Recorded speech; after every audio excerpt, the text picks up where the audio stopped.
Knee pain, back pain, shoulder pain, ఎటువంటి మొండి నొప్పులనైనా తగ్గించే clinic Indo British advanced pain clinic. ఈరోజు ఈ 17వ వార్డులో దేవరపల్లి కోటి వైఎస్ఆర్ కాంగ్రెస్ పార్టీలో చేరటం జరిగింది. కోటి నేను గతంలో తెలుగుదేశం పార్టీలో క్రియాశీలకంగా పనిచేశాం. నేను వైఎస్ఆర్ కాంగ్రెస్ పార్టీలోకి వచ్చినప్పటికీ ఎన్టీ రామారావు మీద, తెలుగుదేశం పార్టీ మీద ఉన్నటువంటి అభిమానంతో కోటి ఆ పార్టీలోనే కొనసాగుతూ వచ్చాడు. ఈరోజు కోటి వైఎస్ఆర్ కాంగ్రెస్ పార్టీలోకి రావటం జరిగింది. తెలుగుదేశం పార్టీ బీసీల పార్టీ అని చెప్పి, బీసీలు వెన్నుముక్క అని చెప్పి చంద్రబాబు నాయుడు గత 25 సంవత్సరాల నుంచి చెప్తూనే వస్తున్నాడు. తెలుగుదేశం పార్టీని బీసీలకి పూర్తిగా దూరం చేసి అతని సామాజిక వర్గానికి, అతనితో పాటు ఉన్నటువంటి వ్యక్తులకే ప్రాధాన్యత ఇస్తున్నాడు. దానికి మనం చూసినట్లయితే అతని సామాజిక వర్గానికి 32 సీట్లు ఇచ్చుకుని బీసీ సామాజిక వర్గాలకి కనీసం దాంట్లో సగం సీట్లు కూడా ఫస్ట్ లిస్టులో ప్రకటించినటువంటి పరిస్థితి. అదేవిధంగా ఎన్టీ రామారావుకి వెన్నుపోటు పొడిచి ఎన్టీఆర్ని పదవిచ్యుని చేసి ఆ ముఖ్యమంత్రి పదవి, పార్టీ అధ్యక్ష పదవి ఆ రోజు 25 సంవత్సరాల నాడు కొట్టేశాడు.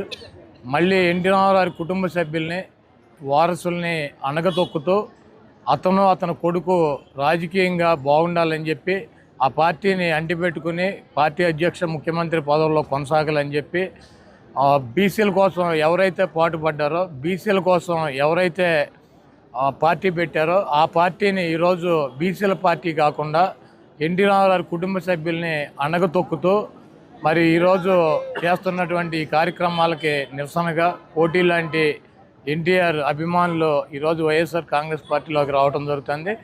మేము చెప్తానే ఉన్నాం, జగన్మోహన్ రెడ్డి గారు 5 సంవత్సరాల నుంచి ముఖ్యమంత్రి అయిన కాడి నుంచి రాజ్యసభల్లో కావచ్చు, ఎమ్మెల్సీల్లో కావచ్చు, ఈరోజు ఎమ్మెల్యే సీట్లలో కావచ్చు, కార్పొరేషన్లో కావచ్చు, అన్నిటిలోనూ బీసీలకి సమానమైనటువంటి ప్రాధాన్యత ఇచ్చి బీసీలకి 50% పదవులు కట్టబెట్టినటువంటి వ్యక్తి ముఖ్యమంత్రి జగన్మోహన్ రెడ్డి గారు. తప్పకుండా ఈ రాష్ట్రంలో ఉన్నటువంటి ఎస్సీలు కానీ, ఎస్టీలు కానీ, మైనార్టీలు కానీ, బీసీలు కానీ, అగ్రకులాల్లో ఉన్నటువంటి పేదల భవిష్యత్తు బాగుండాలంటే వాళ్ళ పిల్లల చదువులు కానీ, ఆరోగ్య సమస్యలు కానీ, నిరుపేదలకు ఇళ్ల పట్టాలు ఇచ్చి ఇళ్ళు కట్టించేటువంటి కార్యక్రమం కానీ, పేదల ఇళ్లకి సంక్షేమ కార్యక్రమాల ద్వారా వాళ్ళకి ఆర్థికంగా సహాయం చేయాలన్న జగన్మోహన్ రెడ్డి గారి వల్లనే ఈ రాష్ట్రంలో ఉన్నటువంటి పేదలకు న్యాయం జరుగుతుందని చెప్పి ఈ రాష్ట్రంలో ఉన్నటువంటి పేదలు, అదేవిధంగా బీసీ వర్గాలు నమ్ముతున్నాయి. కాబట్టి ఈరోజు పెద్ద సంఖ్యన మైనార్టీలు, బీసీలు వైఎస్ఆర్ కాంగ్రెస్ పార్టీలోకి వస్తున్నారు. ఒకటే మీరు ఆలోచించుకోండి, జగన్మోహన్ రెడ్డి గారు 1 ఎకరం పొలం ఉండి నిరుపేదలకి మైలవరంలో బీసీ సోదరుడికి సీట్ ఇచ్చాడు. అదేవిధంగా అగ్రకులాలకు సంబంధించినటువంటి ఓసీ జనరల్ అయితే ఒక బీసీ గౌడ సామాజిక వర్గానికి చెందినటువంటి మహిళకి జిల్లా పరిషత్ చైర్మన్ ఇచ్చారు. అదేవిధంగా విజయవాడ ఓసీ అయితే మరి చంద్రబాబు నాయుడు అంతకుముందు కోనేరు శ్వేతను పెట్టాడు. మొన్న ఎన్నికల్లో కూడా మరి కేసీఆర్ శ్వేతాన్ని ప్రకటిస్తే జగన్మోహన్ రెడ్డి గారు ఎన్నికలైనాక నగరాలకు సంబంధించిన బీసీ మహిళల్ని విజయవాడలో మేయర్ చేశారు. అదేవిధంగా మచిలీపట్నం మేయర్ కూడా ఓసీ సామాజిక వర్గానికి వచ్చినా కూడా దాన్ని కూడా బీసీకి, పల్లికారులకి 2.5 సంవత్సరాలు, గౌడ కులానికి 2.5 సంవత్సరాలు మేయర్ పదవిని పంచినటువంటి పరిస్థితి ఉంది. ఈరోజు చంద్రబాబు నాయుడు ఒకటే, పార్టీలో పనిచేసినా చేయకపోయినా, పార్టీ కోసం వాళ్ళ ప్రాణాలు పోగొట్టుకున్నా, పార్టీ కోసం వాళ్ళు నిరంతరం వాళ్ళ సొంత పనులు కూడా వదిలేసి పార్టీ కోసం పనిచేసిన చంద్రబాబు నాయుడు సీట్లు అమ్ముకుంటున్నాడు. గుడివాడ సీటే తీసుకోండి, గతంలో అవినాష్ని తీసుకొచ్చి పెట్టాడు, డబ్బులు ఖర్చు పెడతాడని చెప్పి. అతను ఓడిపోయినాక అతను వెళ్ళిపోవటం, విజయవాడ నుంచి తీసుకొచ్చాడు, మళ్ళీ విజయవాడ వెళ్ళిపోయాడు. అక్కడ వైసీపీలో చేరి వైసీపీ తరఫున అతను ఫైట్ చేస్తున్నాడు. మళ్ళీ ఈ సీటును మళ్ళీ అమ్మేశాడు.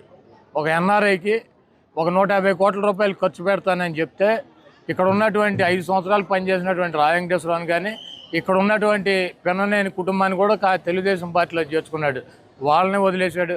మా పార్టీలో పనిచేస్తున్నటువంటి, మా పార్టీలో గెలిచినటువంటి చైర్మన్లను తీసుకుని వెళ్ళాడు, వాళ్ళని గాలికి వదిలేశాడు. కాకపోతే ఇక్కడ అసలు గుడివాడతో సంబంధం లేనటువంటి ఒక ఎన్ఆర్ఐని తీసుకొచ్చి ఇక్కడ పెట్టాడు. ఏంటంటే అతనికి ఉన్న అర్హత ఏంటంటే 150 కోట్ల రూపాయలు ఖర్చు పెడతాడు, పార్టీకి 50 కోట్ల రూపాయలు ఫండ్ ఇస్తాడు. అంటే డబ్బులకి అమ్ముకునేటువంటి పరిస్థితికి తెలుగుదేశం పార్టీని దిగదార్చాడు.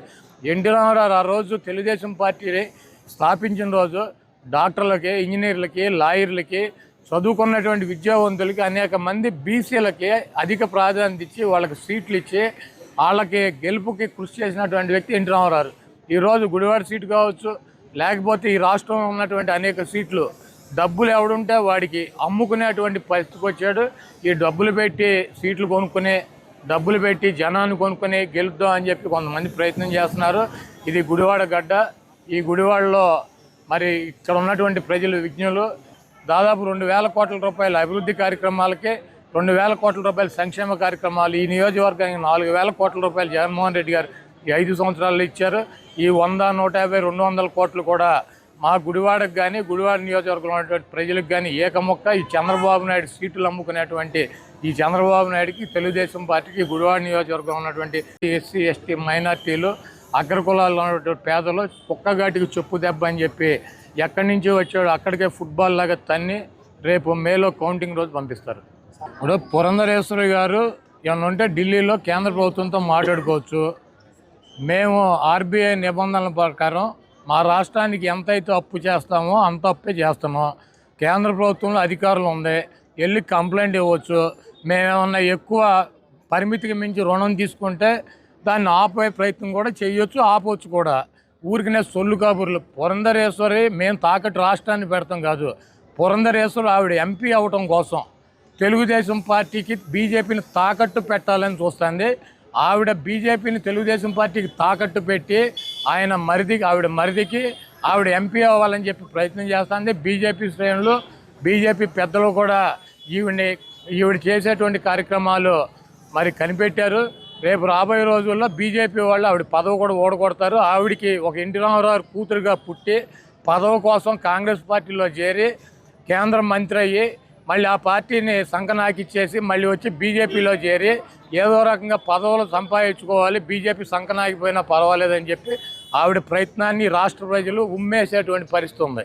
మరిన్ని వీడియోస్ కోసం ఛానల్ ని సబ్స్క్రైబ్ చేయండి. లేటెస్ట్ అప్డేట్స్ కోసం వాట్సాప్ ఛానల్ ని ఫాలో చేయండి. అండ్ లింక్ డిస్క్రిప్షన్ లో ఉంది.